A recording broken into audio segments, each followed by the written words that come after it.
Hi guys! Welcome back again to my channel. So for today's video, as you can see in the title nga, ay re-review natin itong loan application na to na instant approve. Pwedeng mag-loan ng up to 36,000 pesos. Pero for first time user nga is pwede ka daw mag-loan ng 3,000 pesos up to 5,000 pesos. At legit na hindi to 7 days lang. Sobrang bilis applyan.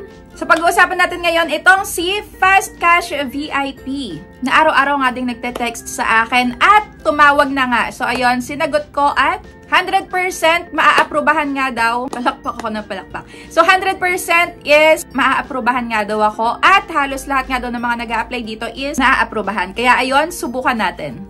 Pero syempre, kung bago ka pa lang dito sa aking YouTube channel, ay huwag mo kalimutang mag-subscribe at pindutin mo na din yung notification bell para lagi kang maging updated sa mga next uploads ko. At congratulations nga pala sa mga napasali sa aking community spotlight this week. So pag nakita nyo yung username nyo dyan, mag-comment na kayo at huwag nyo akong kalimutang i-PM sa Facebook page ko para maklaim nyo na nga yung prize nyo. So mapapasali din kayo dyan pagka lagi kayo nanonood at hindi nyo nakalimutan mag-comment. So, ito nga is for first time user. Ayan, itong Fast Cash VIP. Kung makikita nyo dyan, ito yung loan details. So, magja-jump na tayo agad para makapag-decide nga kayo kung ipagpapatuloy nyo yung paglo-loan dito or hindi. So, ako nga is naaprubahan ako sa may 3,000 pesos up to 5,000 pesos. At ang loan term is 15 days at 30 days. So, pwede ko dito mamili kung 15 days ba or 30 days ang pipiliin ko. At pagka 15 days is isang bayaran lang siya. Pero pagka 30 days is dalawang bayaran. So, installment siya. For example, ang inokay ko dito is 3,000 pesos. Ang pinakamatatanggap ko lang is 2,550. So, parang similar siya sa may Mr. Cash. So, kung natry nyo na din makapag-loan sa may Mr. Cash, almost the same siya ng matatanggal. At ang pinaka-repayment nga or babayaran ko ng kabuuan is 3,457. At makikita nyo dito yung service fee which is 15%. So, total of 450 pesos. So, ito naman yung repayment schedule. So, nahati ito sa dalawa if 30 days nga ang pipiliin natin. So, ito ang pinakababayaran ko. So, mag-i-start ako ng on or before 15 days. Dapat pala is mabayaran na to para iwas text and call nga din sa mga nasa contact references natin. Dahil, may nakalagay nga sila dito, naka-note na hindi ko kontakin yung nasa contact references unless ikaw ay hindi nga nila contact or hindi ka sumasagot. So, ayun, may note na sila agad. Kaya, ang unang pagbabayad ko is 1,728 at ang pangalawa naman is after 15 days, 1,729.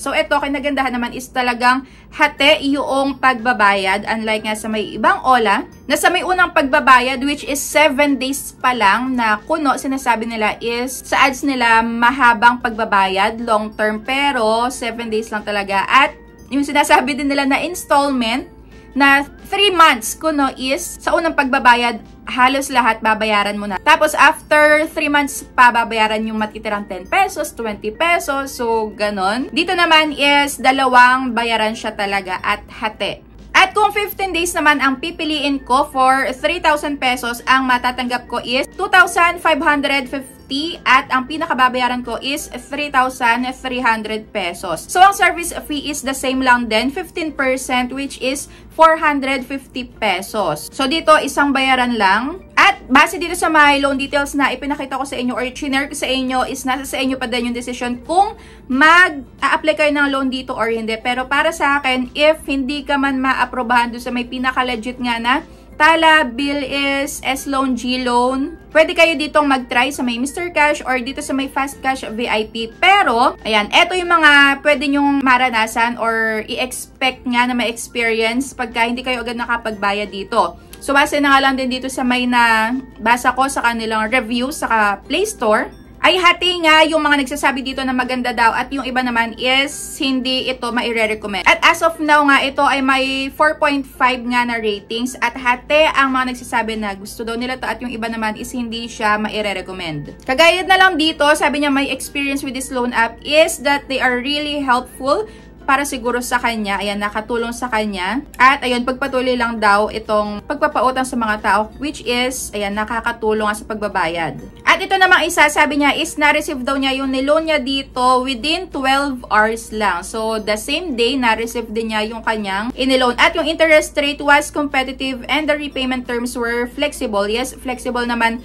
Pero, dito sa may service fee nga, dito lang ako medyo nataasan. At sabi naman nung may ayaw dito or hindi siya nire-recommend is high service charge. 15% of the loanable amount will be credited to your account upon availment. So, yes, 15% ang service fee, which is, ayun, malaki nga din. Pero, fair enough na din dahil talagang hati yung pagbabayad. So, ayun, high interest rate, no discount or coupon for repeat customers, at hindi nga niya to inire-recommend. At ito pa isa nating basahin. So, if I could give 0 star, I would. So, such a waste downloading this app.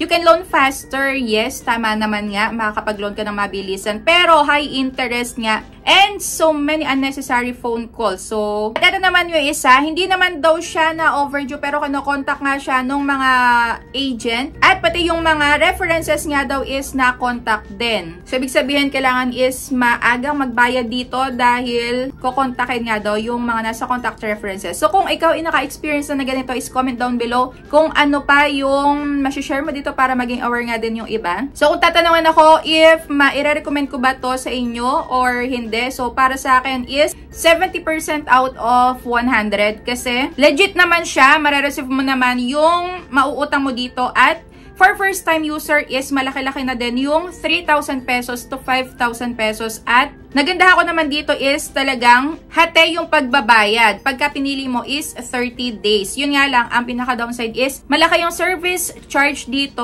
service fee, which is 15% nga at ayun, hindi talaga may iwasan na hindi makakontakt yung nasa contact references. So ayun, kayo na mag-decide kung ipagpapatuloy nyo pa ipag-loan dito or hindi. Pero if ever nga na ituloy nyo is eto naman yung mga sinagutan ko. So ito yung kanilang pinaka-homepage. At ang repayment is up to 120 days. Tama naman. So, na-release nga to noong May 20, 2021 pa. At kaka-update lang nitong March 10 this year. And offered by Fcash Global Lending. So, ito yung mga ID type na pwede sa kanila. At dito, pagka nag-picture ka, is kailangan hawak mo din yung ID mo. At dapat malinaw lahat kasi hindi ka makakapag-proceed hanggat malabo ang pagkakakuha mo. At yung contact references naman dito is 5. And the same lang naman, yung personal information. Kasi may nakalagay pa dito na kung anong oras ka nila pwedeng kontakin. Siguro for another information or clarification sa'yo sa my application mo. So, yun lang naman, 4 yung sinagutan dito. Personal info, employment, bank, at contact information. So, that's it for today's video. So, nasa sa inyo yung decision kung ipagpapatuloy nyo pa ba ipag-loan dito or hindi. So, para sa akin, 70 out of 100 na maire-recommend ko to. Pero, be a responsible borrower nga pagka hindi mo pa din kayang bayaran ng 15 or kung 30 days man yung piliin mo is better na wag na lang i-claim or i-submit yung application. Kasi for peace of mind na nga lang din para wala kayong inaalalang bayaran do sa due date na hindi nyo naman kaya pang ibigay yung naiutang nyo. So, ayan lang. Thank you for watching and see you on my next vlog. Bye!